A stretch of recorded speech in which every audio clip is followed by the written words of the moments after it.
Thank you for coming back to my channel. Welcome if this is your first time.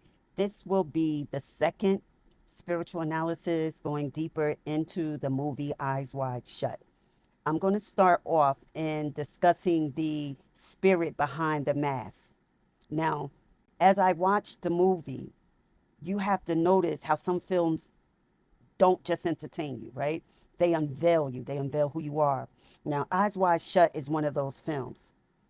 On the surface, it's about desire, temptation, secret parties, and power. But beneath all that, it's a mirror or reflection for the spirit of control, the one that tests your awareness through illusion. Because here's the truth: every mask in that movie isn't hiding the face, it's exposing the spirit. That's why you couldn't look away. It wasn't erotic, it was energetic. It was showing how the human soul gets seduced, not by pleasure, but by curiosity that hasn't been purified. Now, the invitation of the spirit of curiosity. Now, it starts, of course, with the invitation. Always an invitation. In the physical world, it looks like a party, a secret gathering, an opportunity. In the spiritual realm, it's curiosity knocking at the door of your discernment. That's the first ritual. Curiosity becomes initiation. You think you're exploring something harmless, but the moment you agree to enter a space without discernment, your spirit has already signed a silent contract. Now, Dr. Bill thought he was investigating something external, but really, he was being tested internally. The question wasn't, what are they doing? It was, why do you want to see it? Because the spirit of temptation never offers knowledge, it offers distortion disguised as wisdom. And the mask was permission. See, when he put on the mask, that's not just disguise, it's spiritual consent. Every ritual in the movie starts with permission disguised as secrecy. You cover your face to lose your name, your identity, your moral anchor. And once you're nameless, the spirit can enter freely. That's the deeper truth. A spirit doesn't need your permission when you no longer know who you are. The mask represents ego detachment without spiritual grounding. It's not freedom, it's surrender to the void. That's why the silence in those scenes feel heavy. It's not just awkward, it's the sound of spirits being exchanged. Because wherever silence follows temptation, control has entered. Now let's talk about the ceremony, the cloaks, the chanting, the order. That's not random symbolism. It's showing how darkness mimics divine order. Everything spiritual has a counterfeit. And this is how the counterfeit operates: through repetition, rhythm, and hierarchy. The leader speaks, the others respond. And the moment they submit in unison, control becomes worship. That's how the spirit of domination enters a group, not through chaos, but through synchronization without truth. The ritual is a performance of order that hides spiritual decay. And here's what most miss: the real ritual wasn't the one happening in the room. It was the one happening inside him, Dr. Bill. The ceremony was external, but the possession was internal, a test of who he was when faced with everything he desired and feared. Throughout the movie, he's always watching, but in a spiritual sense, observation can become participation. Because what you keep observing without resistance eventually claims your attention. And whatever has your attention has access to your energy. That's why awareness is a weapon, but curiosity is a doorway. Now, the difference between discernment and obsession is alignment. Once the eye is wide open, without spiritual protection, the spirit of voyeurism enters. And that's a very old energy. It feeds on secrecy, it hides in fascination, and it loves to make you feel in the know while keeping you spiritually blind. That's the hidden ritual of the observer. The soul that seeks knowledge without purification becomes the vessel that knowledge consumes. Now, when he's discovered, notice what happens. No one screams, no one runs, because exposure in the spiritual realm isn't loud, it's felt. They knew he didn't belong, not because of his mask, but because of his vibration. In spiritual rituals, energy reveals truth before words ever do. And when light walks into a dark order, it cannot hide. The confrontation was never about punishment, it was about revelation. The spirit of control wanted to see if he'd surrender to guilt or awaken to awareness. Because here's the secret most overlooked: every initiation, real or counterfeit, ends with the same question: will you remain asleep or awake? And let's go further: the mirror ritual. Now, let's talk about his wife dream, that haunting scene where she confesses what she saw and felt. Now, dreams in film often reveal what the conscious mind denies. In her dream, she chooses another man, but spiritually, it represents her unhealed longing for freedom, power, and rebellion. That dream isn't just about betrayal, it's initiation through desire unexamined. She becomes his reflection, his mirror. What he hides in secrecy, she exposes in vision. That's the spiritual balance. No ritual stays hidden from truth. When two souls are spiritually connected, the veil lifts on both sides. One sees through action, the other through dream. That's not infidelity, that's revelation. And there was a spirit behind the film. Now let's take a step back. The true spirit behind Eyes Wide Shut is not evil, it's revelatory. It was meant to wake up awareness, to remind us that the war isn't between good and evil, it's between consciousness and control. The greatest ritual in the world is done with robes and candles. It's done with choices. Every time you choose curiosity without discernment, you reenact that scene. Every time you hide behind a mask to fit in, you replay that ceremony. Every time you remain silent when something feels off, you participate in the spirit of control. Because the real Eyes Wide Shut moment happens when truth stands in front of you and you pretend not to see. Now, the awareness is the antidote to ritual control, awakening the spirit, right? The spirit of awareness. It doesn't need protection. It is protection because awareness carries light and darkness only thrives where attention is absent. So what does the film teach us on a soul level? That nothing external can truly initiate you. You're already initiated the moment you recognize illusion for what it is. Every secret door in that mansion was symbolic of the mind, the rooms we enter when curiosity outweighs conviction.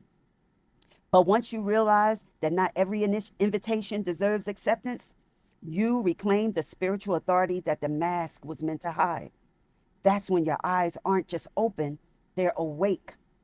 And when the spirit has been decoded, the next time you watch Eyes Wide Shut, don't see it as a scandal. See it as a scripture for the spiritually unguarded. Because it's not about the elite. It's about every human soul tempted to see what's hidden before it's ready. The mask, the silence, the ceremony, they all point to one truth. Every ritual seeks a participant. And awareness is the only refusal that darkness understands. When your eyes finally open, the hidden has no more power. I'm going to go a little further. I want to go beyond the masquerade, right? Now, how can I say this? It always starts the same way. A whisper, a curiosity that feels harmless, a door that glows just enough to make you wonder what's behind it. That's the nature of spiritual invitations. They never announce themselves as danger. They come disguised as access, opportunity, or adventure. But every invitation carries an energy, and every energy asks a question. Are you ready for what's inside? Most people accept before they discern, because in this world, the masquerade is beautifully staged. Lights, promises, power, belonging. But the spiritual cost is always hidden in the fine print. The invitations are never random. In the unseen world, nothing is random. Every invitation is a response to something already present in you. Your desire, your hunger, your unresolved longing, that's what the invitation reads. When curiosity vibrates louder than conviction, the door appears, not as punishment, but as reflection. It mirrors the part of you that still seeks validation through mystery. So when the secret opportunity arrives, the one that looks too good, too exclusive, too perfect, pause, ask, what part of me wanted this? because the unseen world doesn't tempt you with what you hate. It tests you with what you secretly crave. And there's a energy exchange hidden in every yes. A yes is never just a word, it's an energy transfer. When you accept an invitation that wasn't meant for your spirit, you don't just enter a room, you enter an agreement. That's why discernment is spiritual armor, because every circle has an altar, and every altar has a spirit it serves. If your yes carries ego instead of alignment, that altar begins to feed on you. That's the unseen ritual, not candles and cloaks, but curiosity turning into captivity. And what about the masquerade of temptation? Because temptation rarely looks dark. It sparkles, it flatters, it sounds like opportunity wrapped in mystery. But what you're really feeling is spiritual theater.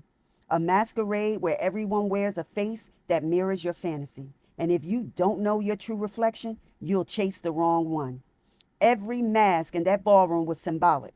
The face you put on when truth feels too costly, and the invitation to that masquerade still echoes today. It's in the inbox you shouldn't open, the stage you weren't assigned, the connection that feeds your insecurity, not your purpose. That's how modern rituals are performed, in plain sight, through decisions that look innocent but drain the soul slowly. What about the spirit of secrecy? The spirit of secrecy is seductive. It convinces you that what is hidden is more valuable, that silence equals safety. But the truth is, secrecy isolates discernment. It makes you believe you're special when really you're being separated from clarity. Every hidden room in that story wasn't about power, it was about control. And the same pattern plays out spiritually when you guard what's unclean out of fear of exposure. Because whatever can't survive the light doesn't deserve your loyalty. Now, the divine invitation. But not every invitation is going to be counterfeit. There is also the divine invitation, the one that doesn't entice, it awakens. It doesn't appeal to your ego, it calls to essence. And it usually comes when the masquerade has exhausted you. The divine invitation whispers, "Come out from among them." It's the moment your spirit realizes that the party isn't for you anymore. The laughter feels hollow, the music loses its rhythm, and the mass begin to suffocate. That's how awakening begins, not through rebellion, but through recognition. And when you decline darkness, you have to do it gracefully. There's power in saying no without explanation, because darkness feeds on justification. Every time you feel the need to explain why you're walking away, you reopen the door you just closed. Refusal is a spiritual act. It's you reclaiming authorship of your agreements. When you say no from clarity, the masquerade loses its pull because it no longer mirrors an unhealed desire in you. Your discernment becomes your invitation now to peace, to purity, and to presence. So, what does it mean to go beyond the masquerade? It means to live unveiled, to walk without performance, to see beauty in honesty and strength in solitude. Beyond the masquerade, you realize that invitation was never about entry, it was about recognition. Recognizing who you are without the mask, recognizing the spirit that calls you home after every counterfeit dance. And when the moment comes, when you finally decline the wrong invitation, you become the invitation. You become the light that others can follow out. Once you awaken, the old invitations lose their voice. The door no longer glows and the masquerade fades because awareness breaks the spell. And the spirit that once invited you now knows you're no longer its guest. You've been initiated into truth, not by secrecy, but by surrender. I want to go even a little further. I don't want to end it there. I want to speak about the esoteric symbolism, right? So those symbols never random. Symbols never are. There's something haunting about how Eyes Wide Shut lingers in your mind long after it ends. That's because it was never just about what you saw. It was about what your spirit felt. Kubrick didn't make a movie. He built a mirror. Every symbol, color, and sound vibrated with intent. The deeper truth, symbolism isn't decoration. It's communication. It's how the unseen world leaves fingerprints for those awake enough to notice. So let's decode what's really being said. Look, let's speak about the Venetian mask, right? That ancient cover, the modern code.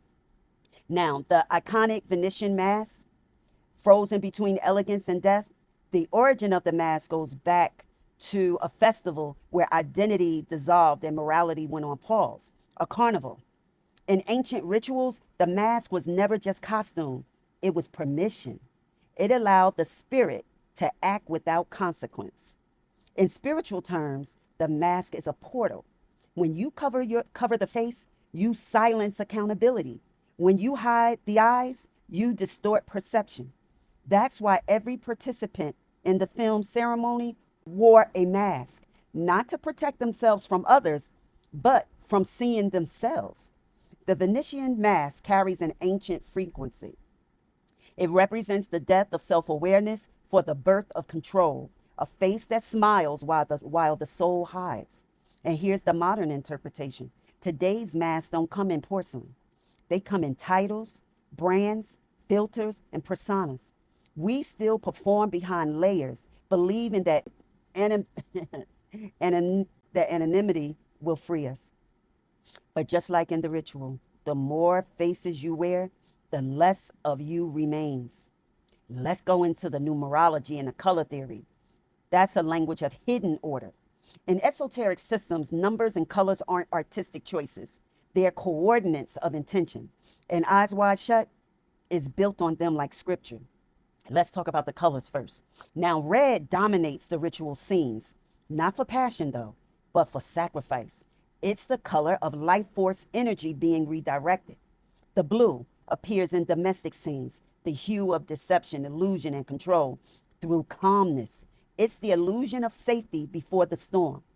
What about gold flashes and small objects? A hint of enlightenment that's been commodified. Kubrick was painting with frequency, not just pigment. Now, numerology. Notice how often the number 7 shows up. 7 knocks, 7 women, 7 veils of secrecy. 7 has always represented initiation, a completion of lower understanding before higher awareness begins. It's the veil number, the bridge between physical and spiritual knowing. Then there's 13, the unspoken number, the missing table set, the unlucky pattern. In ancient mystery schools, 13 meant rebirth through destruction. In the film, it appears subtly. The 13th shadow, the 13th figure in the frame, each time signaling a spiritual crossing. These numbers are reminders that the entire film is an initiation disguised as cinema. Every hue, which is color, every angle, every count of repetition is ritual architecture. And the orgy was used as a rite of passage. Now let's decode the scene that most misunderstood, the so-called orgy. Because on the surface, it's carnal, but spiritually, it's contractual. The participants aren't celebrating lust, they're surrendering individuality. Every synchronized movement is submission. Every repeated chant is erasure of self will. It's the oldest ritual there is, initiation through unholy unity. That's why it feels mechanical and not sensual. The bodies aren't connecting, they're being commanded. Pleasure was just the mask, control was the purpose. In esoteric language, this scene mirrors ancient rites of passage, moments where initiates must face temptation, secrecy, and shame, not to enjoy it, but to prove obedience to the order behind it. The leader in the red cloak represents the spirit of authority, a false high priest presiding over souls that mistake power for transcendence.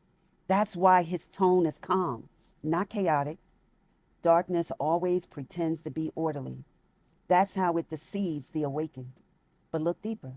Even in that ritual, light is present. The one who dares to question, who interrupts or disrupts the rhythm, becomes the mirror for everyone else's bondage. Because exposure is always the first act of liberation. Now, the hidden order had a real purpose. Now, it wasn't about pleasure or secrecy, it was about control of awareness. because whoever dictates what is hidden controls what can be seen. Every ritual in that film represents one truth. The human soul's journey from ignorance to illumination always passes through temptation. The question isn't what happens in the dark, it's what's part of you responds to it. The real power isn't in the forbidden or the hidden, it's in the knowing. And once you see, the order dissolves.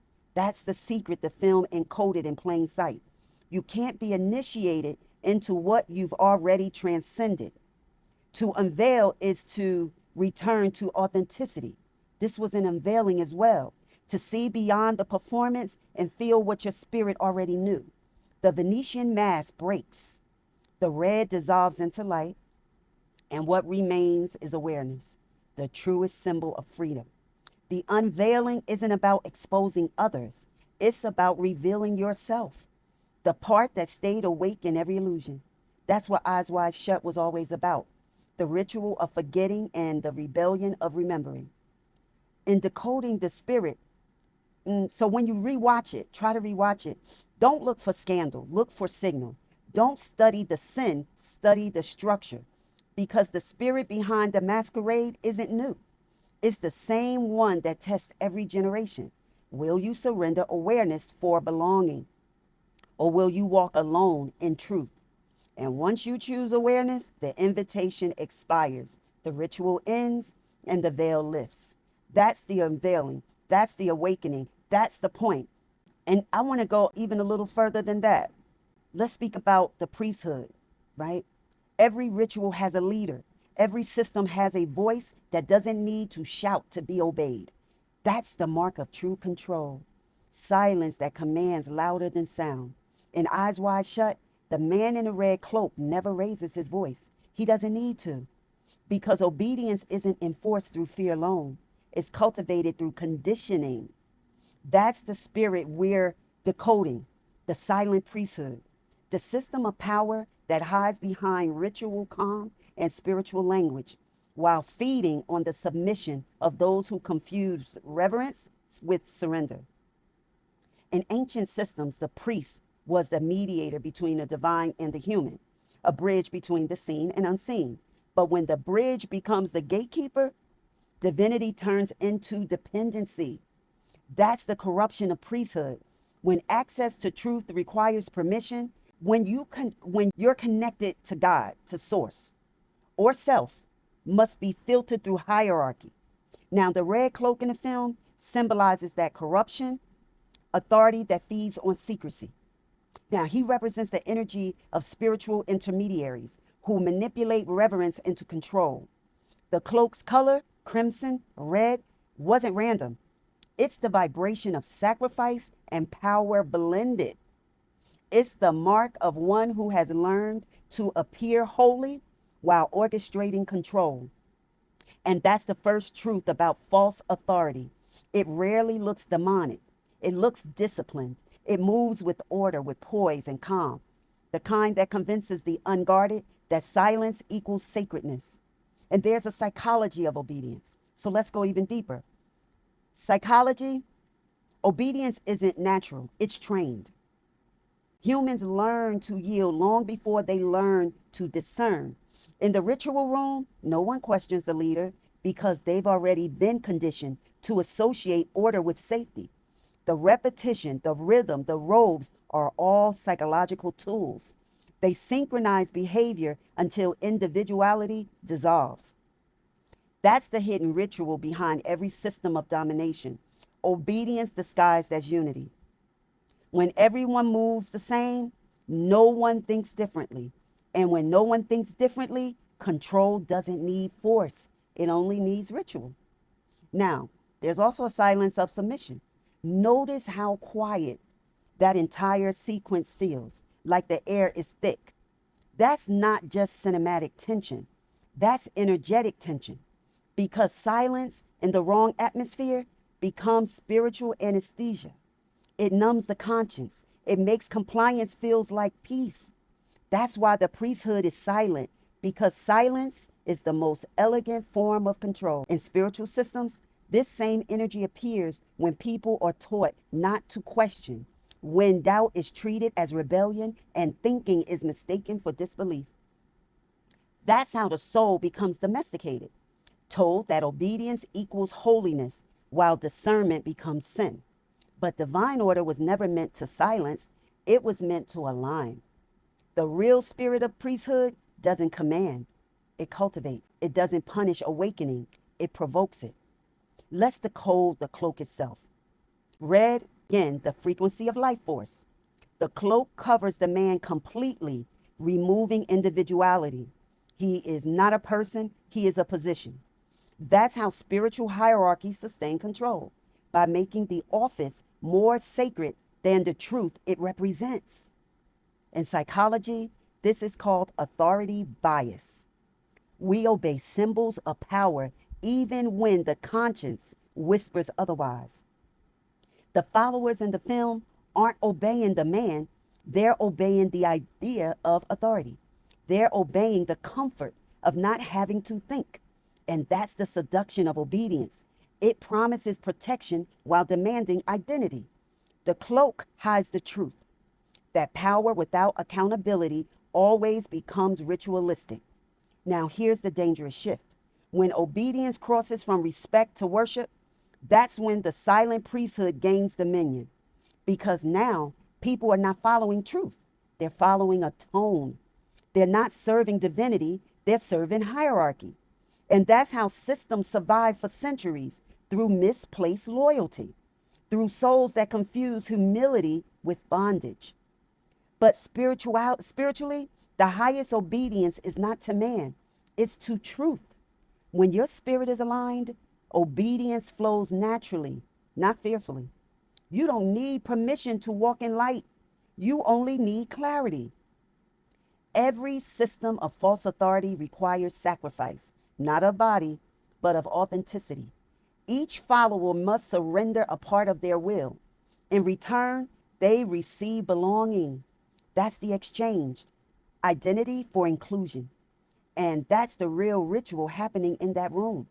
Every bowed head represents a consciousness that traded freedom for safety. That's not submission, that's spiritual taxation.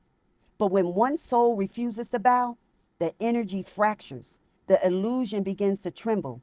That's why resistance feels dangerous, because it exposes the truth that the throne was never divine, it was constructed. When you awaken from controlled faith, you don't become rebellious, you become responsible. You realize that true spiritual authority doesn't require followers, it requires awareness. That's the difference between priesthood and manipulation. Priesthood serves the light, manipulation serves the throne. Once you see this clearly, you stop mistaking charisma for calling. You stop letting sacred language hypnotize you. You recognize that the most divine leaders are the ones who point you back to yourself, not the ones who make you kneel to them. And suddenly, obedience will transform. It's no longer submission to man, it's alignment with your mission. You obey truth, not hierarchy. You follow your purpose, not personality. The silent priesthood still exists, not as a cult, not as a movie scene, but as an energy. Anywhere people silence their intuition to keep the peace, that priesthood thrives. Anywhere truth is edited to protect power, that spirit reigns. It doesn't need temples, it builds systems. It doesn't need robes, it uses status, and it still whispers the same words: do not question. But every awakening begins with a question. Every liberation starts with the courage to think. What about the sound of freedom? When the spell breaks, silence changes form. It's no longer the silence of submission, it's the silence of peace, the kind that follows revelation, the kind that can't be commanded. Because once your spirit sees the source of false power, the need to obey vanishes. You realize the throne was built on perception, not divinity. And that's when the priesthood loses its voice, because awareness speaks louder than any ritual ever could. That's the silent revolution of the awakened soul. Obedience turned into alignment, control turned into clarity, fear turned into freedom, and the true priest within finally remembered. I have one more area I want to talk about: how control poses as order, right? The throne that is reigned on is just an illusion, right? Everyone that wears a crown is not royalty, right? There are perpetrators and imposters that wear crowns. Now, it's been 26 years and people are still debating what Eyes Wide Shut really meant. That alone tells you something. It wasn't just a film, it was a riddle with a heartbeat, a test wrapped in cinema. Kubrick didn't make a story for the eyes, he built an initiation for the subconscious. Kubrick was genius, ahead of his time. Every angle, every silence, every pause was intentional. An unspoken sermon about how illusion organizes itself to look like order. The film's intrigue, the mask, the mansion, the forbidden party, is only the surface. The real mystery is what's beneath. How control disguises itself as structure, and how systems choreograph chaos to appear divine. That's the throne of illusion. Power pretending to be order. And 2 decades and counting, yet Eyes Wide Shut refuses to fade. Why? The debate still lives. Because what Kubrick exposed isn't bound to an era, it's eternal. It still takes place today. He gave visual form to energies most people feel, but they can't name: obedience, curiosity, secrecy, and control. That's why the film still sparks argument. People aren't debating plot, they're reaching to frequency. The discomfort it causes isn't confusion, it's recognition. Deep down, the soul recognizes the architecture of manipulation. Kubrick made the kind of art that doesn't age because it deals in truths that never die. He held a mirror to society's rituals and asked, "Do you see how you worship what you fear?" That's the question that haunted audiences for 26 years. Kubrick's precision was in every frame because there was a key there. Kubrick was obsessive about detail. He wasn't just directing, he was orchestrating energy. In the unseen world, detail is discipline. And Kubrick understood that. Every light was placement of power, every shadow was moral commentary, every silence was spiritual punctuation. The symmetry in the scenes wasn't just aesthetic, it symbolized control disguised as perfection. He built a world where everything looked balanced, but nothing was free. That's how systems of illusions work. They keep the environment beautiful, so the bondage feels voluntary. His perfection wasn't ego, it was warning. Every frame mattered because every frame told a truth words couldn't hold.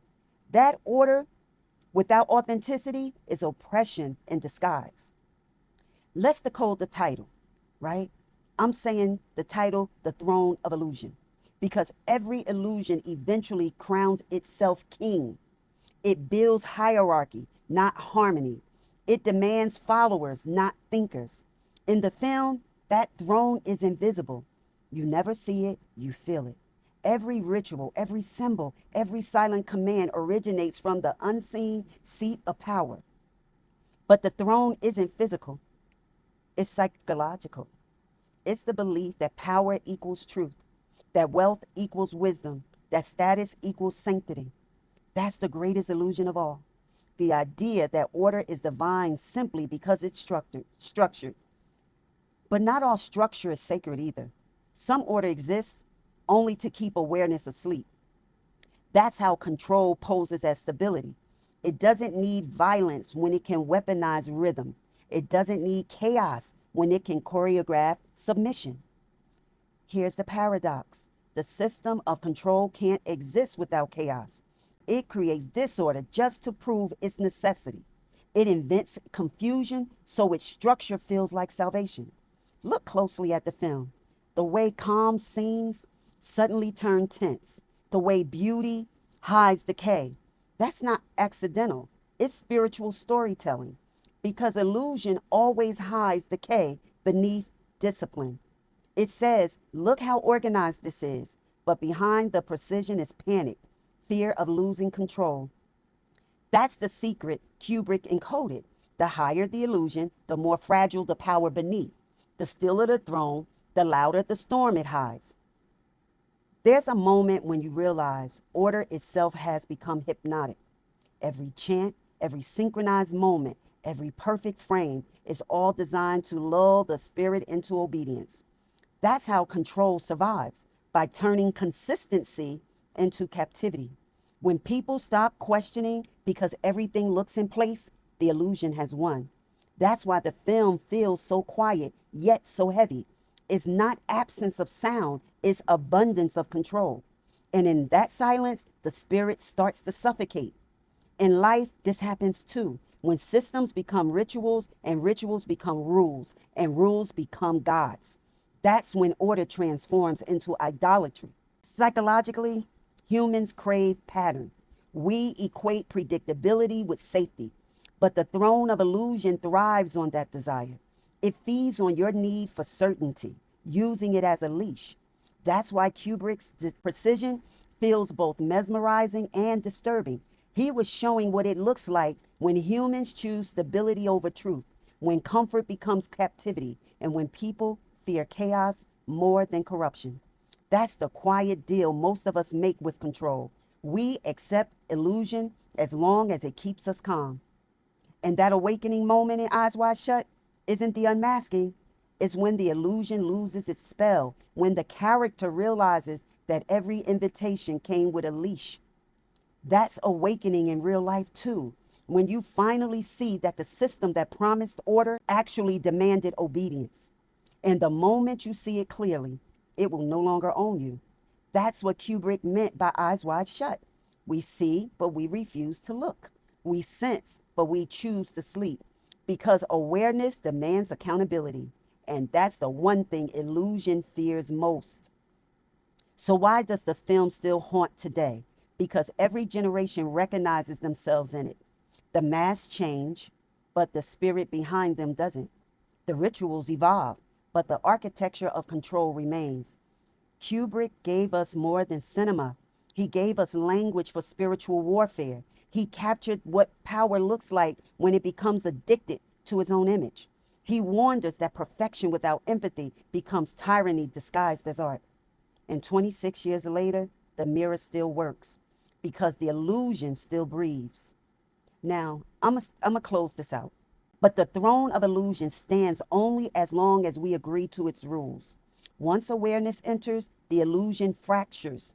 Control collapses when consciousness awakens. And that's the essence of Eyes Wide Shut. A world that looks flawless till you look closer. A system that promises safety while stealing sovereignty. The truth was never hidden. It was always obvious. It was just placed behind beauty so you doubt your discernment. But once your eyes open, not wide, but wise, you realize the throne was empty all along. There's a difference between entertainment and revelation. Some films are made to distract you, others are made to warn you. And that's what Eyes Wide Shut was. Not a scandal, not just cinema, but prophecy, a mirror Kubrick built for a future he already saw coming. The strange part, the future looks a lot like now. The controlled narrative, the selective morality, the seductive systems disguised as progress. He wasn't predicting an apocalypse. He was documenting one. The quiet collapse of discernment. 26 years later, the film's atmosphere feels disturbingly familiar. Private power circles still shape public perception. Desire is still marketed as freedom. Secrecy is still the currency of control. Kubrick's lens captured something we're living now, a society addicted to performance, where everyone wears masks but no one feels safe, where truth is entertainment and deception is design. When you look at the world through Kubrick's eye, it's not fiction anymore. It's documentation of the spirit that governs our era, a world where rituals are digital, obedience is algorithmic, and illusion is viral. That's the prophecy, that the masquerade would become mainstream, that everyone would dance willingly to music they no longer question. So, was Kubrick predicting something or warning us about what was already in motion? Maybe both. He had a way of turning vision into warning. He saw that the human soul was being trained to obey the unseen, not by chains, but by choice. That's the genius and tragedy of his message.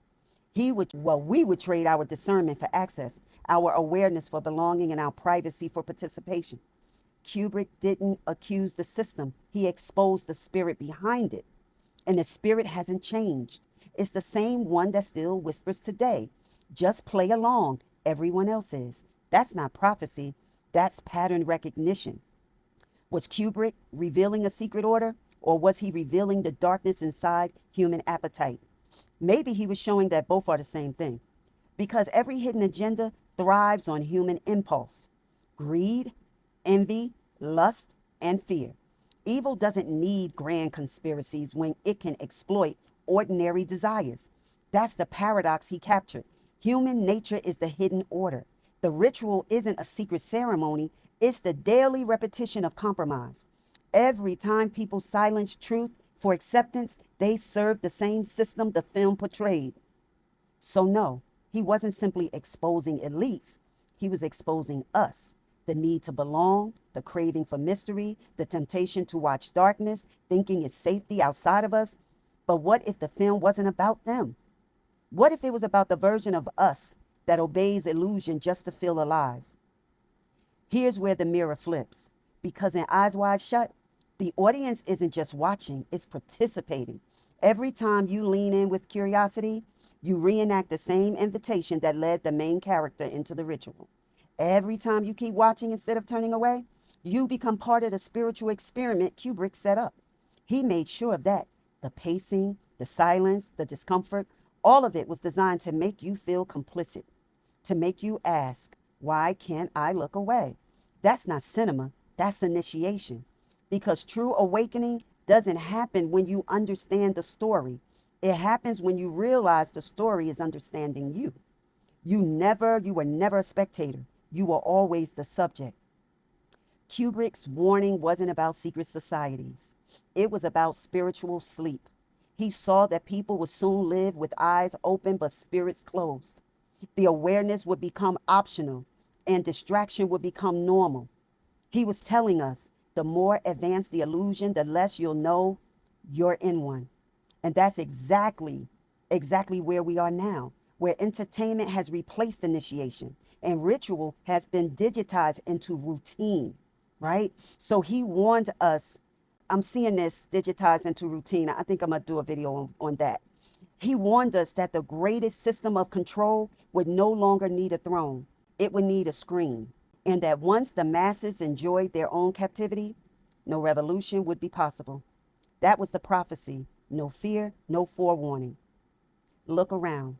Everywhere the masquerade continues. We wear avatars instead of masks. We bow to algorithms instead of priests. We exchange privacy for participation and call it connection. Kubrick saw that coming. A society where exposure became entertainment and secret became power. Where the spirit of voyeurism would evolve into a culture of endless watching. And here's the haunting part. He left before we reached this moment. It's as if he said everything he needed to and then exited the stage before the prophecy fulfilled itself. So what do we do with this prophecy? We remember that awareness itself is resistance. That seeing through illusion doesn't make you paranoid, it makes you conscious. The goal isn't to fear the system, it's to see it, to name it, and then choose differently. To stop reenacting the ritual by default. To live unveiled. Because the only thing illusion can't control is a mind that refuses to be hypnotized. And that's where spiritual sovereignty begins. Not by fighting darkness, but by disengaging from its choreography. That's the real revolution. Maybe Kubrick wasn't warning us at all. Maybe he was reminding us that truth is indestructible, even when buried in fiction. He gave us prophecy disguised as art, hoping that one day the right generation would decode it. And here we are, still decoding, still awakening, still daring to look where others look away. Because the truth isn't hidden behind the mask, it's hidden behind our comfort.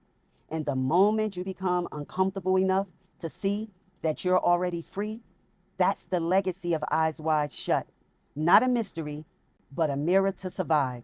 Kubrick's Kubrick's message still echoes. If you open your eyes fully, the illusion ends. If you keep them wide shut, it begins again. Thank you for visiting my channel, and I hope you enjoyed the decoding. See you on the next one. Bye.